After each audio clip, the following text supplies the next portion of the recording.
The Cincinnati Bengals kicked off their OTA practices, which means we got our first look at the offense against the defense in 2024. Let's break it down.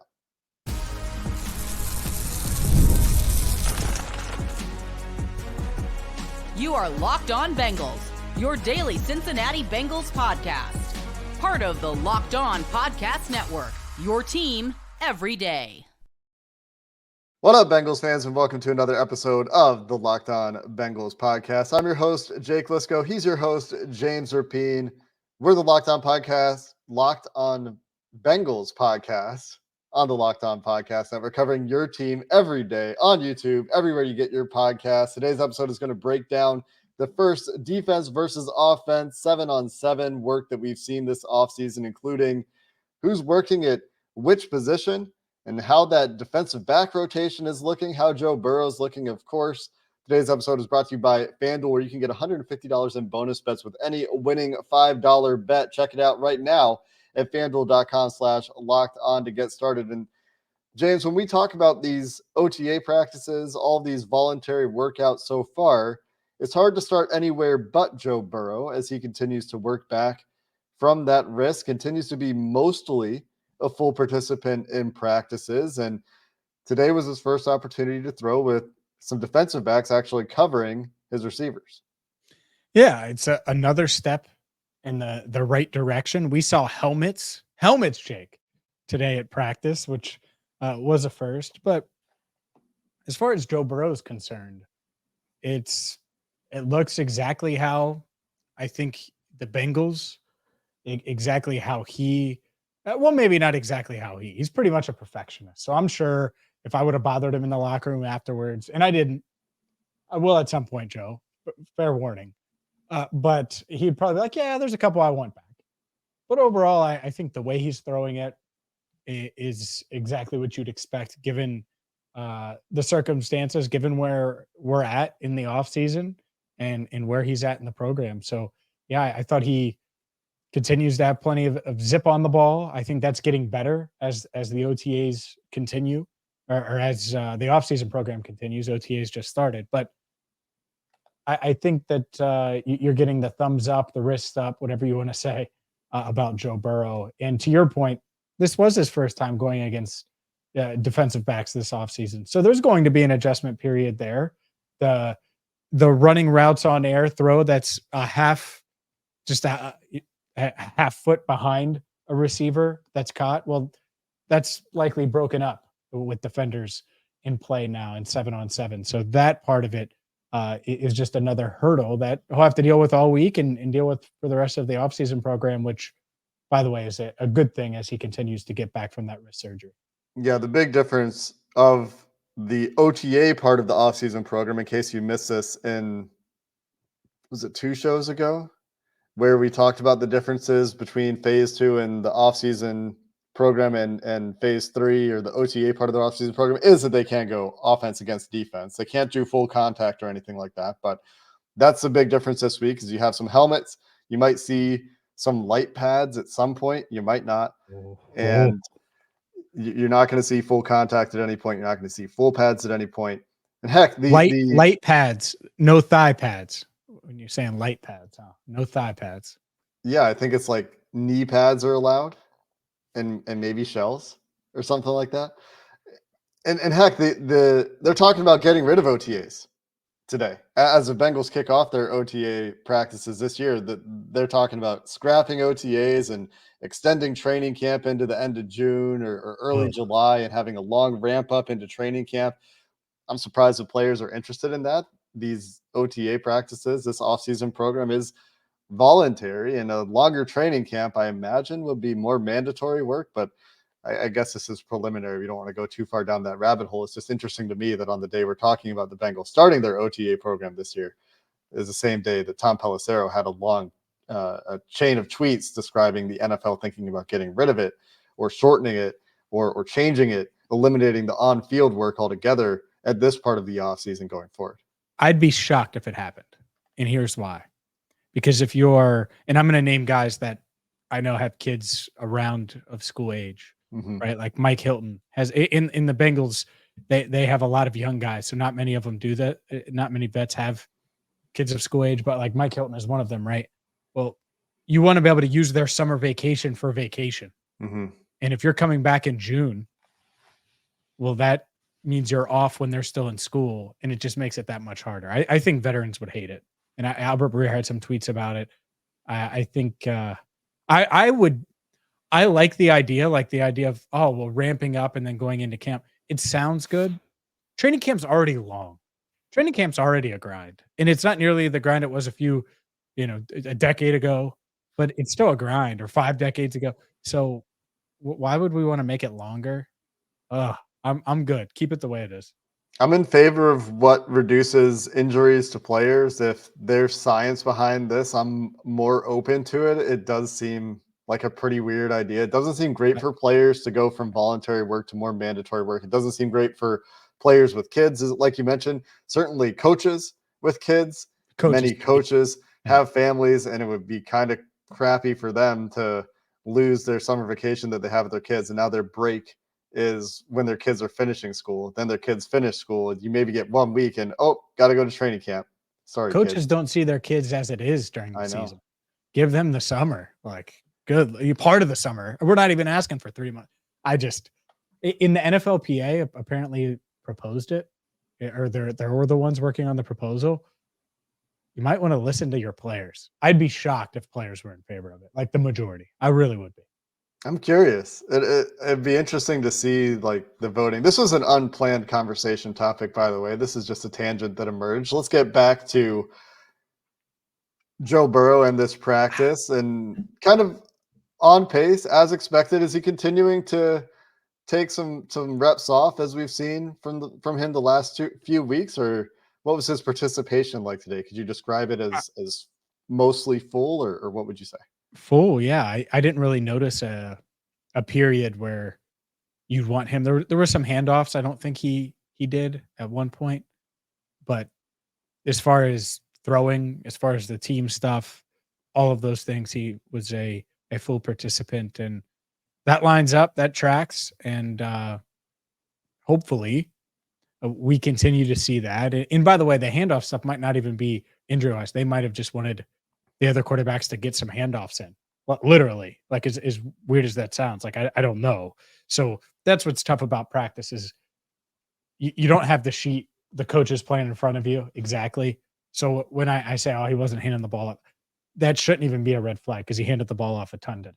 So just so we're clear, and not really for you, but just for everyone watching and listening. I saw clips that showed that the Bengals were continuing to work RPO stuff early in practice. Continued emphasis on RPO and play action, or was that not as visible today? Oh, it was there for sure. So some play action, some RPO, some under center play action. It was all there. And whether it was play action and then a quick hitter to Drew Sample, or a little farther downfield to some of these receivers like Trent Irwin and Charlie Jones, we saw it. And that's something I think we're going to see more and more of, and we can discuss what Zach had to say after practice. We heard from Zach for the first time in a while. So we have that. Some other practice takeaways, though, whether it's the clips that you saw, Jake, or things that I observed on Tuesday. Yeah, we'll get into some of those other notes, including who wasn't present and who stepped up in those absences, who's rotating where with the defensive back battles, who's playing wide receiver, where the wide receivers lining up, as these continue to be topics of intrigue.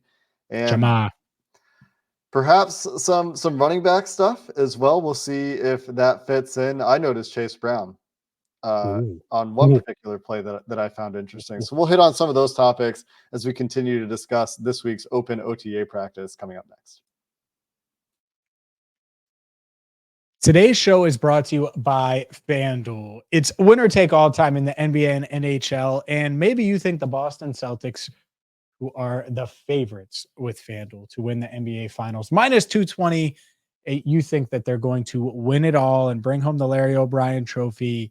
And whether it's Jason Tatum, whether it's any number, Kristaps Porzingis, any of these guys, Brown as well, winning Finals MVP. Maybe you think that the Celtics are going to win. So that's why you got to get to FanDuel, because maybe you think they're going to win, maybe you think they're going to lose, and you can wager on them today with FanDuel. All you have to do is go to FanDuel.com/lockedon right now, where new customers get $150 in bonus bets with any winning $5 bet. That's right. So you throw $5, say, on the Western Conference Finals, and by the time you're hearing this, the Western Conference Finals could be over. So maybe you throw $5 on the Reds to win. Maybe you throw $5 on your favorite NHL team to win. And when that happens, you get $150 to wager on spreads, money lines, player props, the NBA Finals, and so much more. So go to FanDuel.com/lockedon, FanDuel.com/lockedon, FanDuel, America's #1 sportsbook.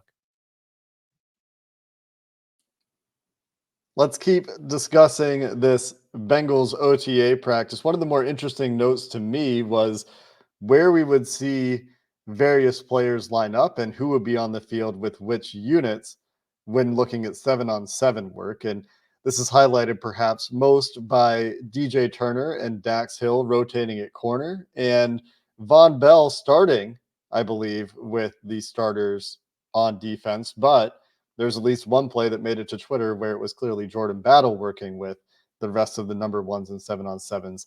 Tell me about the rotation you noticed with the DBs on Tuesday. I think it's very clear that safety is going to be a competition and cornerback is going to be a competition. Dax Hill got reps with the starting safeties. I say that in quotes because I don't know if we have them yet. We know it's Geno Stone. We don't know if it'll be Von Bell or Jordan Battle. I do think Bell is the leader. I think tomorrow, if there was a game, he would be the starter, and we saw him out there. At the same time, Jordan Battle is going to get his chance, and it's similar to a corner. DJ Turner probably would start tomorrow alongside Cam Taylor, Britt, and Mike Hilton if there was a game tomorrow. Well, there isn't. So will Dax Hill seize the opportunity and push for that starting job? I think that there's a chance that happens, much like with Jordan Battle. And the situations are much, much different when you're talking about Von Bell and DJ Turner. But that's the rotation we saw. All of those guys I just named were in on I with the first group is what I'll say. I don't even want to say first team, with the first group, with guys that are obviously going to see a ton of playing time this year. Yeah, we've been cautioned in the past by coaches to not read too much into who's playing when, even in training camp, but especially at this point in the offseason. But I think it is fair to say that those are battles that we expect for the DB room, for the DB starting jobs at safety at corner. And so it shouldn't be surprising to see that rotation. I will, I guess, use this opportunity to shout out DJ Turner, who had the defensive highlight that I saw posted as far as clips. Perhaps there were other defensive standout plays, but DJ Turner sinking underneath in a cover 2 roll kind of look from the defense, from the Bengals defense, where they had a pre-snap alignment rotation where they brought Jordan Battle, who was on the field for this play, down over the tight end, who was all by himself on the right side.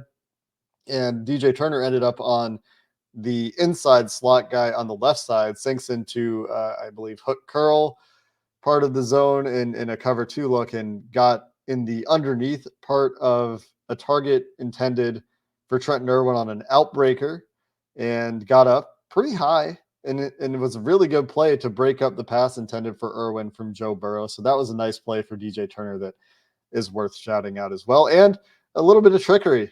I think the Bengals defense in 7-on-7s managed to fool Joe Burrow on that particular play. Yeah, shoulda, coulda, woulda had a pick, right? And you're right. He did hit the trampoline button and was able to get up there to make the play and couldn't bring it down. I'm sure he's kicking himself for that, but it's a good play, really good play. And it was that's why it's valuable to have defense out there. If you're Joe Burrow, you want those reps against defense. I'm sure he's like, yeah, finally, thank you.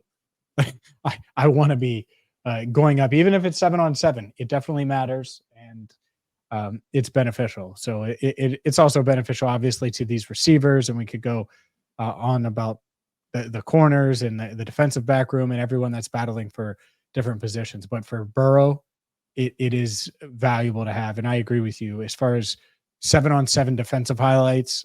And it's really tough to have 7-on-7 defensive highlights, but DJ Turner's pass breakup is number one from Tuesday's session. And speaking of these receivers getting work against DBs for the first time, didn't see a whole lot of Jermaine Burton, at least on social media on Tuesday, but did see that Joe Burrow was getting work with pretty much everyone else. There was a lot of Andre Yosevach, Charlie Jones, Trenton Irwin, wide receiver groupings. There was some Shedrick Jackson, Kwame Lassiter, Trenton Irwin, wide receiver groupings as well in clips that were on social media with Joe Burrow at quarterback. So a pretty significant rotation at wide receiver. But what's interesting is where some of these guys continue to work is Jermaine Burton continues to get work inside in the slot and outside. And they continue to line some guys up all over the place. Charlie Jones and Trenton Irwin in particular, both getting work in multiple alignments. Yep. It's going to be interesting to see how they unveil these guys. Cause I was watching Charlie in practice and I got to be honest. I was like, yeah, he looks like a slot, like was moving like one, quick in and out of his routes, good hands, had a really nice catch during an individual period that I tweeted out where Troy Walters beat him with a foam bat. And the pass was much higher than all the other passes to the receivers in the drill. He climbs the ladder, makes the catch. And so we'll see with Charlie Jones. I will say he looks twitchy, and that's what you want to see from a slot receiver, especially because we've talked about this. There are multiple guys that are battling for that. He can give them something that they don't necessarily have there. Andre Yosevach had a nice catch during 7-on-7s, and I think he's impressed some of his teammates. I think that's fair to say. So we'll see. But those two guys, we're looking for both of them to take a step forward. We know what Trenton Irwin is. He had a nice catch on Mike Hilton during a team period where he climbs the ladder over him a little bit to make a play. So we know what these guys are, or we know what Trenton Irwin is. We hope we know what these other two guys are, but they need to take a step forward.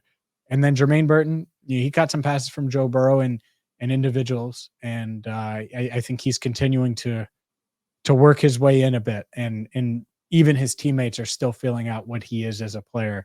But obviously, the quickness, the acceleration, all of those things, the downfield ability, they can see it. It doesn't take a trained football eye to see that he has those traits. I'm just waiting for him to make a deep play against the defense so we can get his reaction to it in the locker room afterwards. Hey, none of them happened yet. You made a play with the defense on the field now. Does that mean, you made the play with the defense there this time? But they didn't. There weren't any deep balls. Just so you know, the easing it in. They weren't going to send these guys on any go routes. It was clearly short, quick game stuff early on, and it makes sense. You don't want to make the corners or the receivers push it too much in coverage for the first time.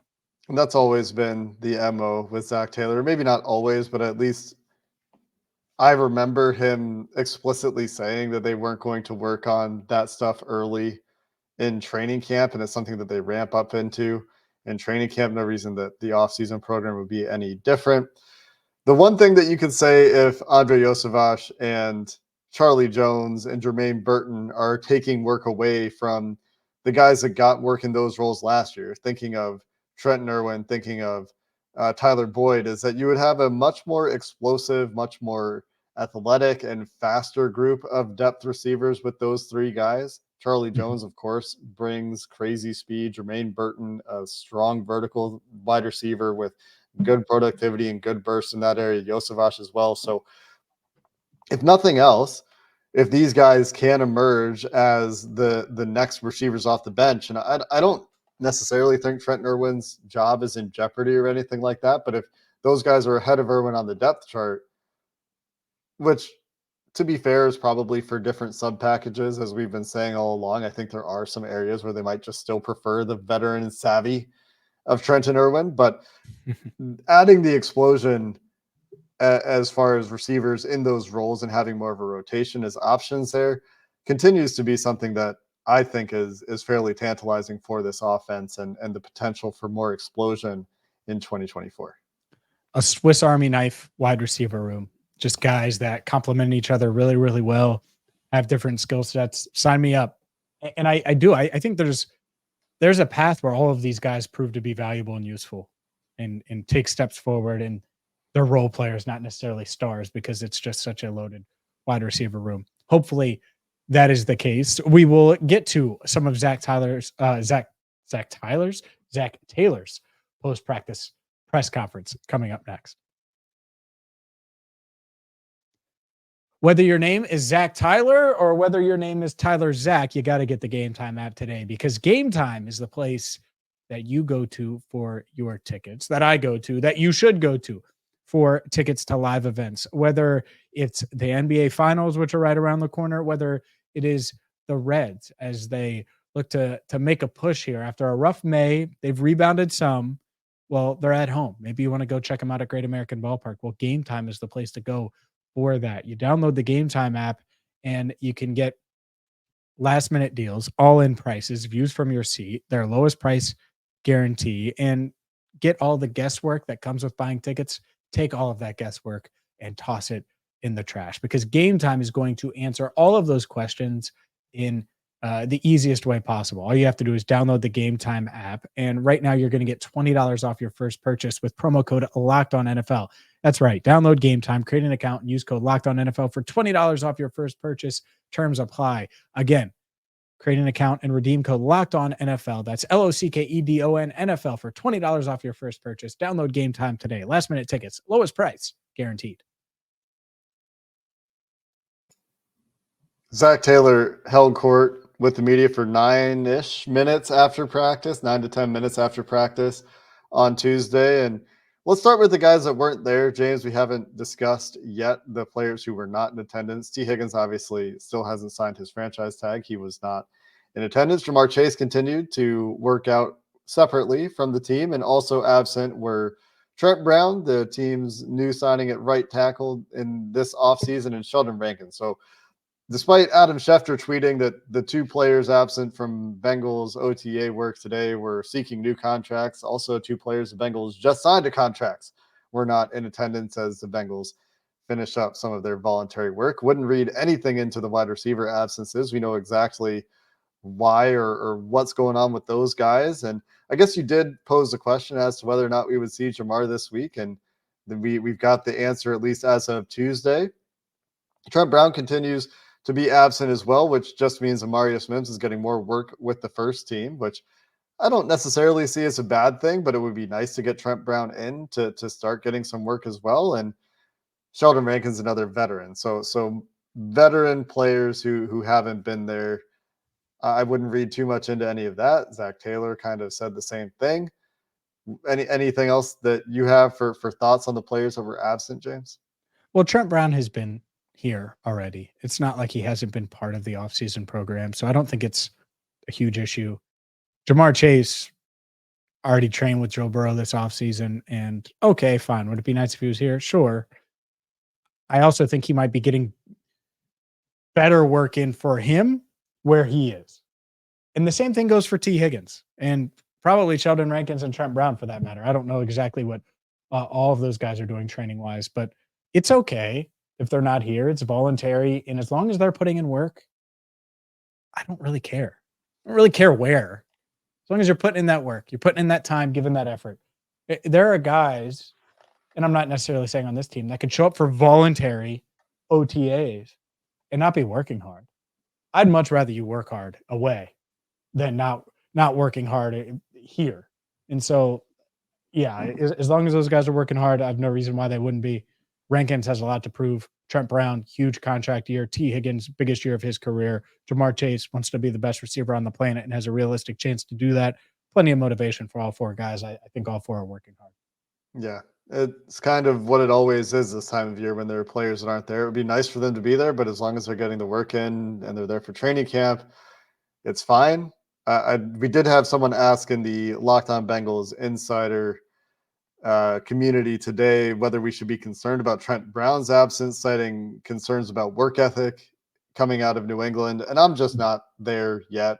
We don't have any reason to believe that he's just like sitting on his couch at home or something, just eating. And he was here. And he was here for a bit.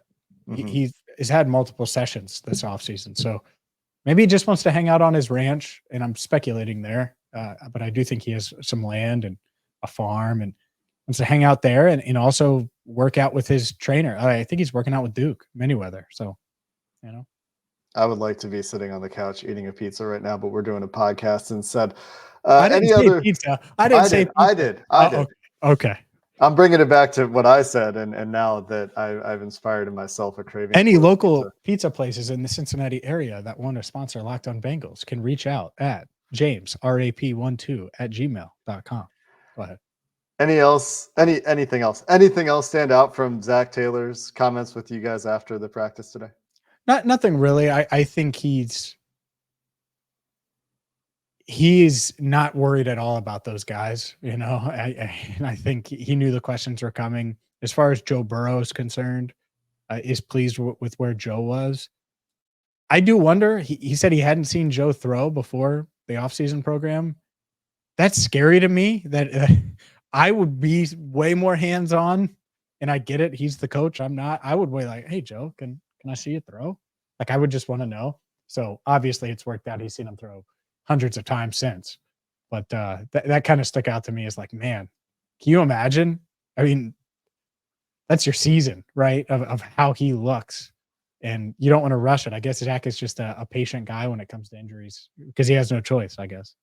Interesting. And he's getting reports, I'm sure. Like maybe he didn't see it for himself, but he's getting reports, I'm sure, from the medical staff. Some other standout comments to me. I mentioned Chase Brown earlier in a tease for the following segment. Chase Brown was out there with the ones as the receiving back on a play. And I continue to be interested to see how the division of duties between the running backs shakes out. Zach Taylor really looking forward to training camp to see more from the running backs when there's a little bit more allowed in terms of physicality, in terms of, getting the full padded practices, allowing some contact. Talked about some overlap and some differences in the skill sets between Zach Moss and Chase Brown. But I am interested to see how that division works out. If Chase Brown just becomes the passing down back more or less, if Zach Moss is working the base downs, that is something that will bear watching as we're looking at the Bengals transitioning to more of a running back by committee approach, something that we talked about with some of the changes that we're expecting that we'll dive into more in the future as well.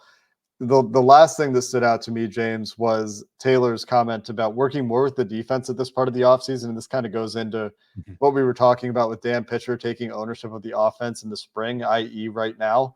That comment from Zach Taylor to Dan Horde back in March that spawned a whole bunch of conversation last week because it was picked up in an article and then kind of picked apart both on like the Bengals subreddit, on Cincy Jungle and some other places. But I thought it was interesting to hear that Dan Pitcher is in fact taking ownership of the offense right now. He's kind of running the offensive side of the practice, and Zach Taylor spending more time with the defensive side of the ball right now really jives with what we heard and what we talked about in our most recent episode where we discussed those comments in depth and what we thought Zach Taylor meant when he said that back in March.